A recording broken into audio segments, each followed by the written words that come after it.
Tyre Medics. I've got a 16-inch rim here with a 16-inch tyre. I've taken off a Vauxhall Astra. Now the tyre that I'm doing is basically, if you look right here, that's 205 55 16. The one that I'm putting on is a 205 55 16, but I'm going to put it on without the use of the machine. Watch this.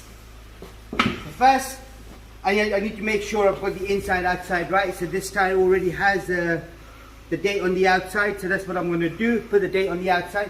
First what I do, I slip bottom bead in, I then come round where you've got the valve.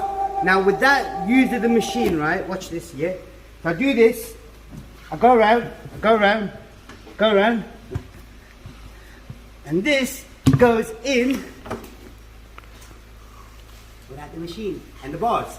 I'm going to pump it up, just making sure, you know, I don't want you lot thinking that the bead's broken, that's why it went easy, blah blah blah, whatnot. But there we go, it's now you can't do this with all the tyres, just remember that, because this tyre was a soft tyre, hence it was pretty easy.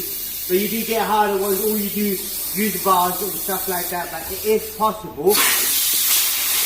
This was just a fun video from Tyre Machine and Bar. Thanks for watching and goodbye.